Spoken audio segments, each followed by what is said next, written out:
Okay, I need you to really listen, really pay attention here. We're going to solve polynomial inequalities, so not equations, by factoring and making connections between the solutions and the graph of the function. It's going to be fun. The graph of the function x cubed plus x squared minus 6x is pictured below. Factor f of x and use the factor to find the zeros of the function. Here we go. Is there a greatest common factor? That's what we always check for first, and there is. It's x. And when we pull that out, each of the x's drop a degree, meaning they reduce by one exponent. Okay, can this be factored some more? Yes. This is a trinomial, so a trinomial always goes to two parentheses. And I know what multiplies to get x squared is x times x. And what multiplies to get negative 6 but adds to get a positive 1, 3 and negative 2.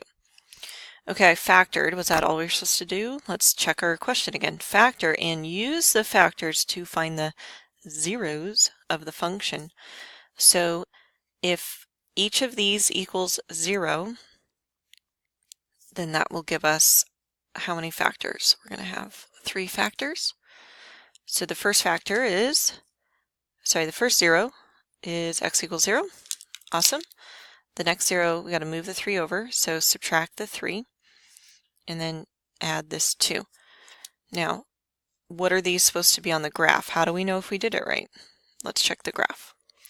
So the graph says x equals 0. Do we have a 0 at 0? Yes.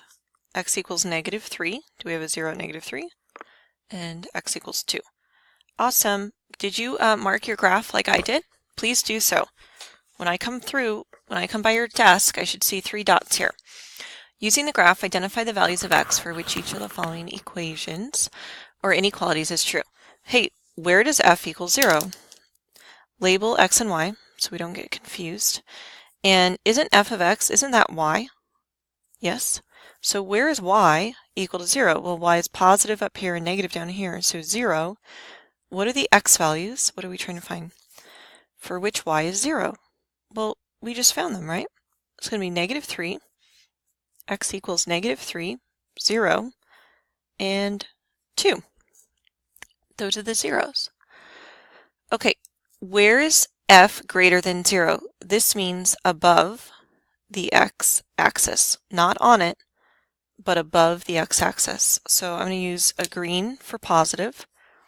So here it's below.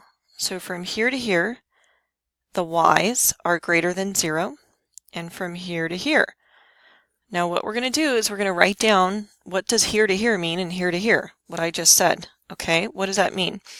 So again, values of what? We're going to write down the x values. So from negative 3 to 0. Now, is negative 3 on the x-axis or above the x-axis? Negative 3 is on the x-axis, so we cannot include it. So we're going to go from negative 3 to 0, and we're going to union that with 2, and this is an arrow, so we're going to go to infinity. All of these, that means all of this highlighted is represented here.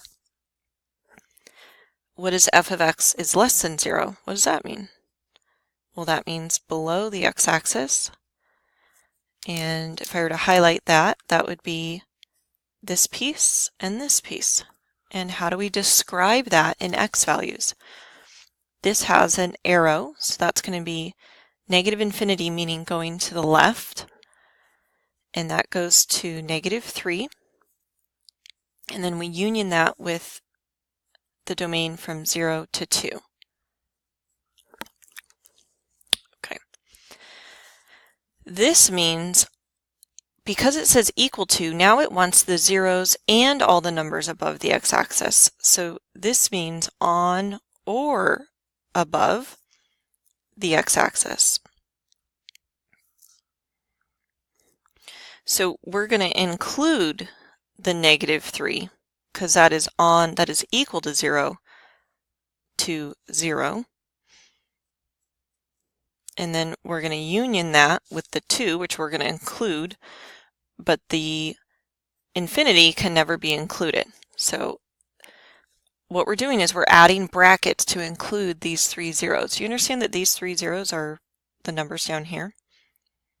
Okay. f of x is less than or equal to. So this is on or below x-axis.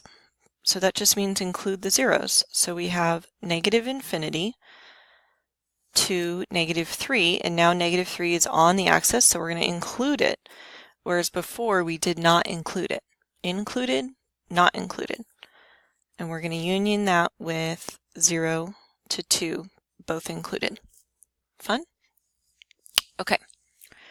Let's look at an analytical method. Analytical means not graphical. It means using the equation by which we could solve a polynomial inequality.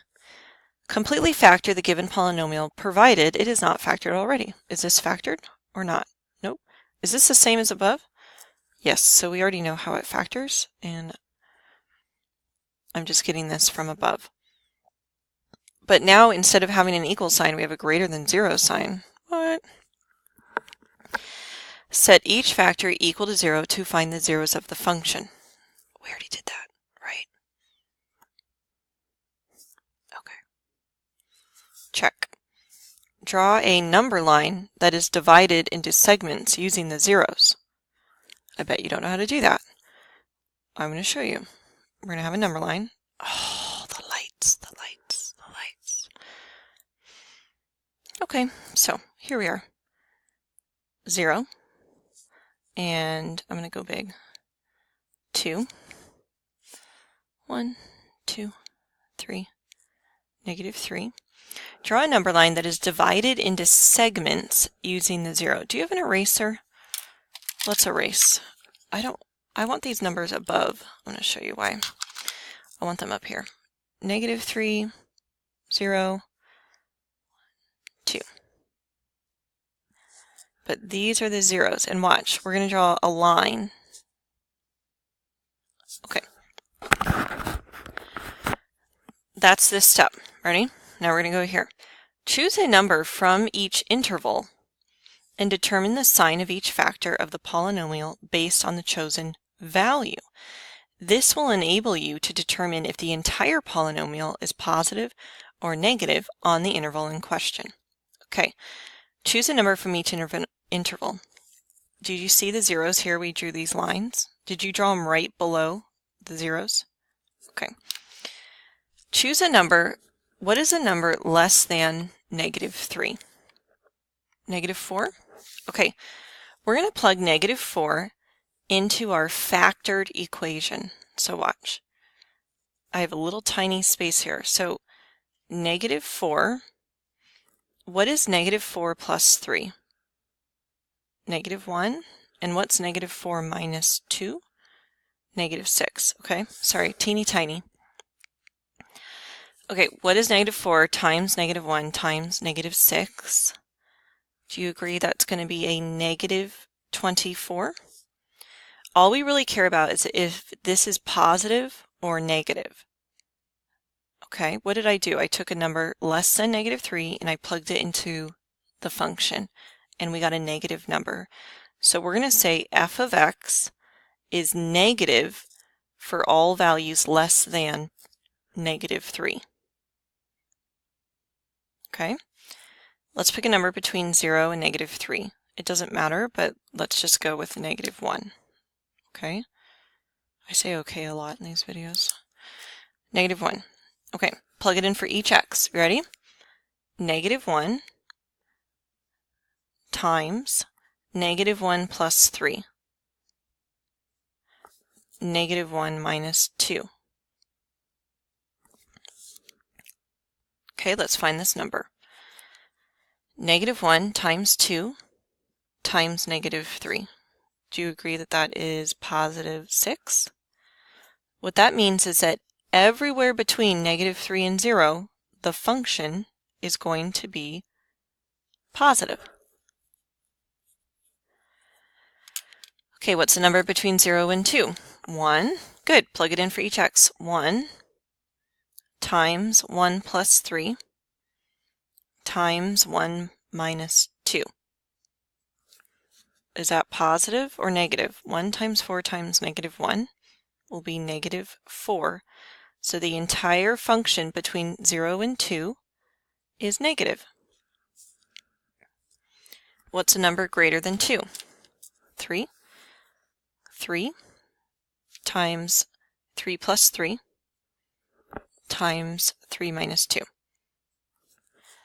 Positive, positive, positive. That's all positive, right? Positive 18. So the function is positive for all numbers greater than 2.